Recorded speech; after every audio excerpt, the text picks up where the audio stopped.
Hello అందరికీ. Last వీడియోలో మనం tax savings and April bonus డబ్బుని ఎక్కడ ఇన్వెస్ట్ చేయాలో మాట్లాడుకున్నాం. అయితే అందులో EV, automobiles and banking sectors గురించి చెప్పాను కదా! అయితే సెక్టార్స్ ఓకే. కానీ అందులో బెస్ట్ స్టాక్ ఏది అని ఎలా కనుక్కోవాలో ఈ వీడియోలో చూద్దాం. ఏప్రిల్ అండ్ మే నెలల్లో స్టాక్ మార్కెట్‌లో చాలా చాలా ఇంపార్టెంట్. ఎందుకంటే ఇది Q4 రిజల్ట్ సీజన్.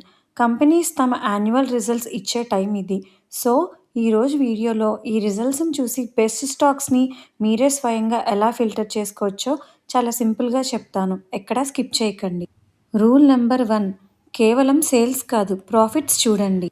మీరు ఏదైనా ఒక EV company or banking stock watch లిస్ట్‌లో పెట్టుకున్నారు అనుకుందాం. రిజల్ట్స్ రాగానే ముందుగా చూడాల్సింది రెవెన్యూ. లాస్ట్ ఇయర్‌తో పోలిస్తే సేల్స్ పెరిగాయా లేదా? కానీ ఇక్కడ చాలామంది అది చూడరు. కేవలం సేల్స్ పెరిగితే సరిపోదు. నెట్ ప్రాఫిట్ కూడా పెరగాలి. కొన్నిసార్లు కంపెనీ సేల్స్ పెంచడానికి విపరీతంగా ఖర్చులు చేస్తాయి. సో, ఆటోమొబైల్ అయినా, ఇన్ఫ్రాస్ట్రక్చర్ అయినా సేల్స్‌తో పాటు ప్రాఫిట్ మార్జిన్స్ కూడా స్టేబుల్‌గా పెరుగుతున్న కంపెనీలను మాత్రమే షార్ట్ లిస్ట్‌లో చేసుకోవాలి. సెకండ్ రూల్ వచ్చేసి మేనేజ్మెంట్ కామెంటరీ.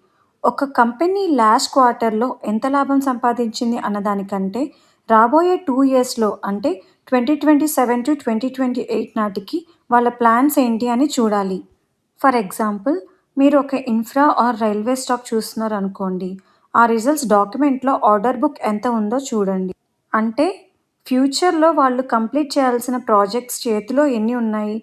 అలాగే ఒక ఈవీ కంపెనీ అయితే వాళ్ళ కొత్త ఫ్యాక్టరీ ఎప్పుడు స్టార్ట్ అవుతుంది? కొత్త మోడల్స్ ఏంటి? ఈ డీటెయిల్స్ అన్నీ చదివితే ఆ కంపెనీ లాంగ్ టర్మ్ విజన్ ఏంటో మీకు అర్థమవుతుంది.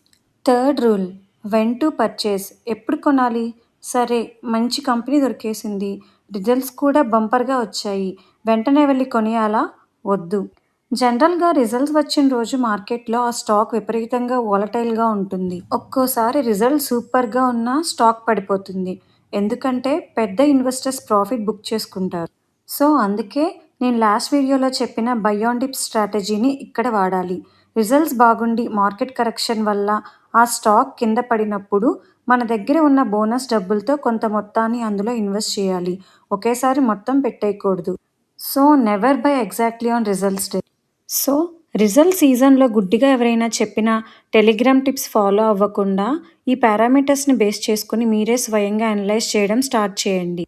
అప్పుడే లాంగ్ టర్మ్‌లో మీరు మంచి వెల్త్ క్రియేట్ చేయగలరు. ఎప్పటిలాగే ఇది కేవలం ఎడ్యుకేషనల్ వీడియో మాత్రమే. ఇన్వెస్ట్ చేసే ముందు మీ ఫినాన్షియల్ అడ్వైజర్ సలహా తీసుకోండి. ఇంతకీ మీరు ఈ Q4లో ఏ కంపెనీ రిజల్ట్స్ కోసం ఈగర్‌గా వెయిట్ చేస్తున్నారు? కింద కామెంట్స్‌లో చెప్పండి. ఈ ఇన్ఫర్మేషన్ హెల్ప్‌ఫుల్‌గా అనిపిస్తే ఖచ్చితంగా లైక్ చేయండి, షేర్ చేయండి, సబ్స్క్రైబ్ చేసుకోండి. బాయ్.